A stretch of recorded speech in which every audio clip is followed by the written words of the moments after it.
Ya, nama gue Wahyu, gue dari sales penjualan dari Vescooter.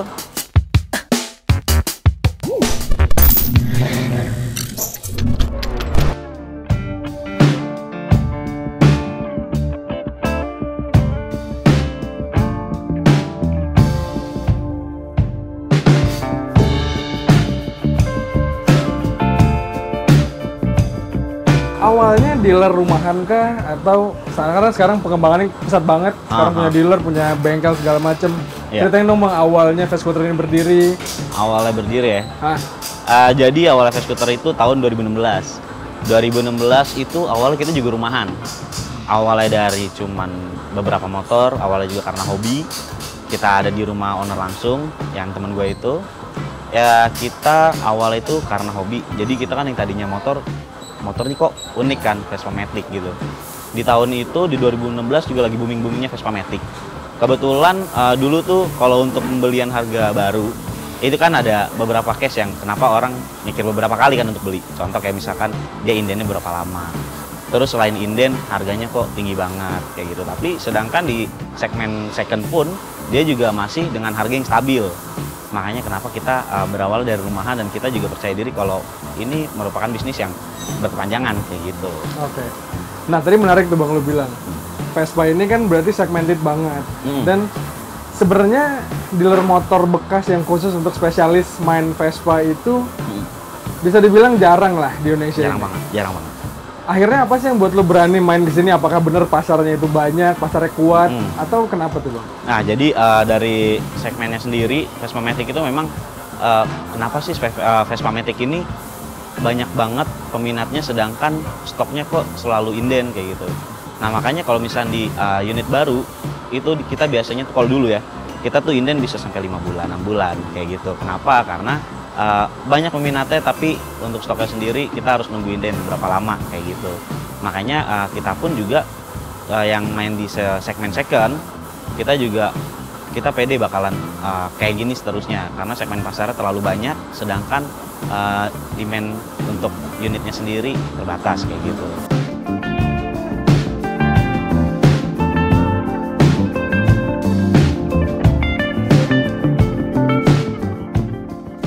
Karakter pembeli Vespa Matic bekas ini seperti apa sih Bang? Apakah sama dengan dealer-dealer motor bekas lain yang emang dipakai buat harian atau motor tempur gitu ya? Iya. Ini kayak apa sih yang beli di tempat lo? Jadi memang karena segmennya Vespa Matic sendiri, mungkin bahkan bukan cuma Vespa Matic ya, tapi termasuk Vespa 2 tak pun yang dari dulu aja masih eksis sampai sekarang kan.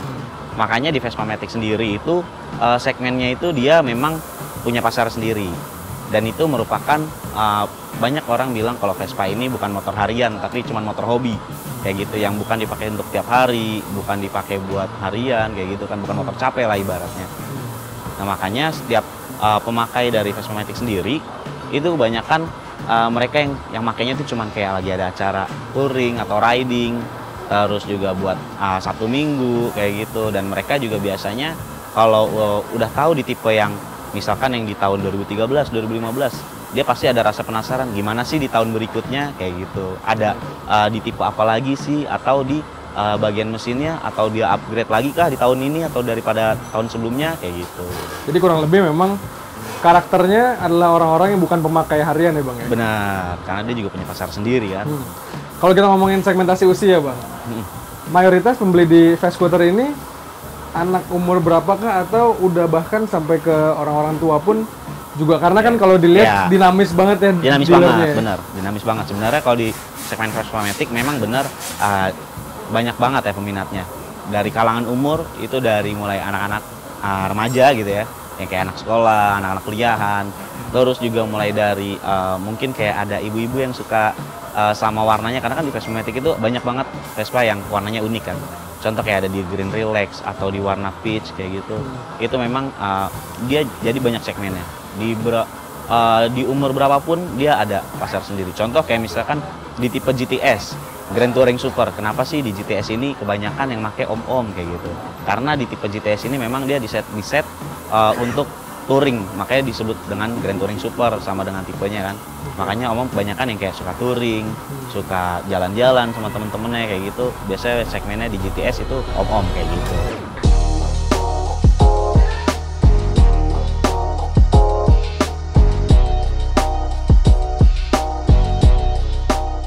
Nah, kalau kita ngomongin model-modelnya nih Bang, tipe apa sih yang paling laris di Fast Scooter dari awal sampai buka gitu ya, sampai sekarang yang lagi paling banyak di stok mungkin karena paling banyak dicari?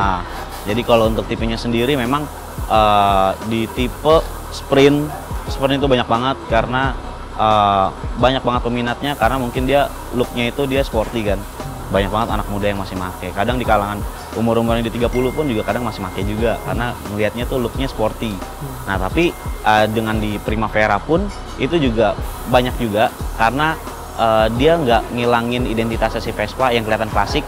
Dengan headnya kan biasanya kayak bulat, lebih ke klasik banget. Terus ada juga yang warnanya green relax, apalagi di 2021 itu sempat booming banget kan karena warnanya jarang banget. Oke. Berarti kurang lebih yang tadi lo bilang sprint, Primavera yang jadi incaran ya. Banyak banget. Malah justru di kelas yang lebih bawahnya S sama LX justru kurang banyak atau gimana? Kalau untuk di tipe S sama LX itu masih banyak juga, tapi memang nggak sebesar di sprint karena kalau di sprint itu nonjol banget sih dia, segmen pasarnya banyak banget. Siap. Lalu Bang, kalau kita ngomongin harga nih, yang lo jual sekarang range-nya dari paling murah di tipe apa? Atau lo pernah jual yang paling aneh, yang paling rare di tipe apa dan harganya berapa tuh Bang? Kalau untuk di range harga kita biasanya ada di harga 25-an. Biasanya tuh yang tipe-tipe LX3V, itu biasa di 2013, 2015, ada juga di tipe S. Biasa itu di range harga 27 kayak gitu. Paling tinggi itu kita ngejual dengan kondisi standar pabrik ya. Kondisi standar pabrik itu kita biasa di range harga 60 sampai 68. Itu karena GTS, itu di tipe GTS LED sama sprint LED yang anniversary sama di Primavera Enif mungkin.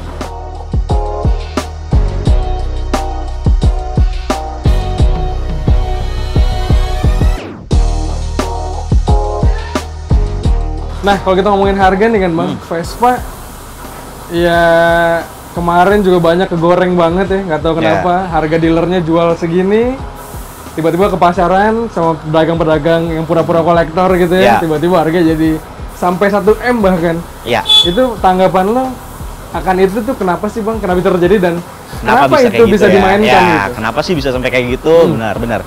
Jadi sebenarnya kayak gitu untuk di Vespa Matic sendiri segmennya. Contoh kayak misalkan di tipe Racing 60s. Mungkin di Racing 60s di tahun 2020, 2021 itu dia limited edition.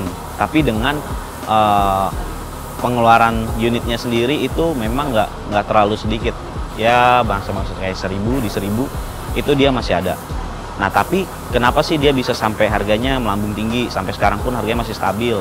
Karena biasanya untuk di dealer resmi sendiri karena dia lebih banyak di Jabodetabek area gitu. Jadi kayak misalkan alokasinya untuk per wilayah, contoh kayak di Kalimantan itu bahkan dari konsumen gue sendiri ya. Konsumen gue sendiri itu dia bilang kalau dia nyari di dealer resmi di Kalimantan itu cuman tersedia 8 unit di Kalimantan. Makanya untuk di harga limited edition atau Vespa Matic sendiri itu harga pasarnya lebih tinggi atau biasanya stabil paling enggak. Bahkan kayak contoh kayak misalkan di Vespa Matic sendiri memang semua otomotif itu ada yang namanya depresiasi harga. Tapi depresiasi harga itu beda dengan tipe lain gitu, mungkin dengan otomotif lain yang biasanya kayak ada yang sampai 50% untuk depresiasi harga. Tapi kalau misalnya di kita pun atau di Vespa Matic sendiri itu maksimal banget di 20% untuk pemakaian yang biasanya setahun 2 tahun. Sedangkan kalau kita ngelihat dengan otomotif yang lain biasanya kan sampai 50% dengan kondisi yang kita make nggak jauh beda dari sebelumnya kayak gitu. Ya. Berarti kalau tadi ngejawab atau ngerangkum yang tadi lo bilang kenapa Vespa yang limited edition itu harganya kegoreng karena supply-nya pun nggak banyak ya Bang? Supply-nya nggak banyak. Karena memang edisi terbatas. Sementara permintaan pasar juga banyak. Dan itu stabil dari awal kita berdiri dari 2016 sampai sekarang masih kayak gitu. Makanya kita dulu percaya diri kalau memang di segmen Vespa Matic sendiri itu harganya bakalan stabil karena demand pasar yang banyak sedangkan stoknya yang terbatas.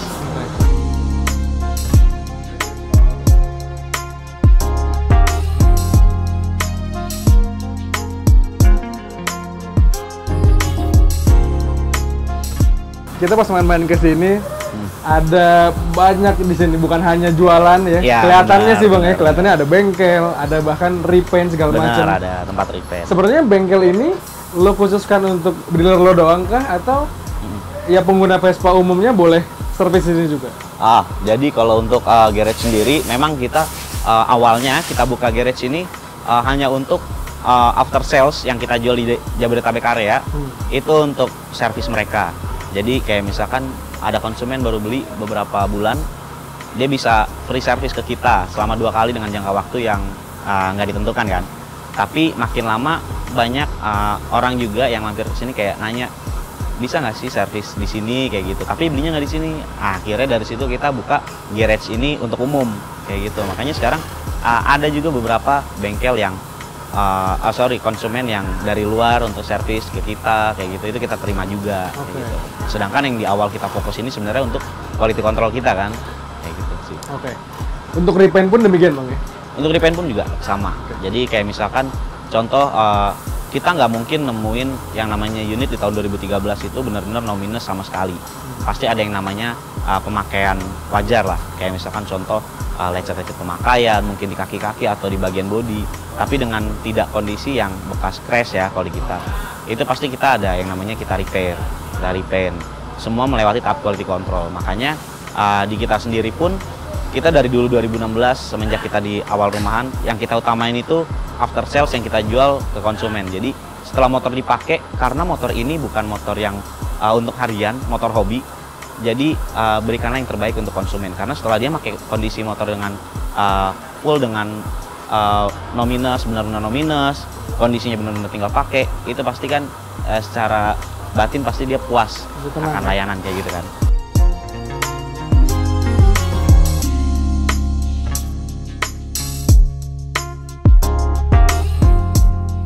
Sekarang kondisinya udah lumayan besar dealernya, tapi yang lo jual stoknya ada berapa nih Bang? Kalau untuk dari stok sendiri, kita itu stok kisaran ada di, untuk semua ya, semua 60 sampai 80. 60 sampai 80 unit ya Bang? Wow. Itu bukan dealer yang kecil lagi sekarang ya? Alhamdulillah, masih berjuang juga. Siap. Lalu untuk terakhir mungkinnya kurang lebih ya, kalau untuk orang-orang dari luar daerah yang mau beli ke tempat lo, karena kan yang tadi lo bilang ya di Kalimantan sendiri kasusnya nggak banyak gitu ya. Benar. Banyak nggak sih orang luar daerah yang datang ke Vescooter untuk sekedar pengen beli gitu ya? Terus lo berharap dikirim keluar sana tuh? Banyak banget. Karena apalagi di masa pandemi kayak gini ya, banyak orang yang pengen, mungkin dia ada rencana untuk pengen datang ke sini langsung, tapi karena pandemi kayak udahlah ribet lah, bisa nggak sih dikirim ke rumah kayak gitu. Itu banyak banget yang kayak gitu. Dan juga sekarang apalagi kita juga bisa untuk pengiriman tuh kita delivery sampai rumah itu biasanya kita kirim kan. Nah banyak yang dari Kalimantan, dari Pulau Jawa sendiri, terus dari Sumatera, bahkan kita pernah sampai ke Irian juga pengiriman, itu pakai ekspedisi juga. Itu kita sering kirim juga. Bang, dikit terakhir. Berapa sih Vescooter jualan per bulannya? Berapa ya? Kalau untuk ditanya berapanya, berapa unit? kita pasti ada kenaikan untuk di setiap bulannya. Mungkin kalau di tahun kemarin kita di achieve mungkin ada di 150. Untuk di tahun ini kita akan kejar di atas itulah. Ya. Per bulan tuh Bang ya? Per bulan.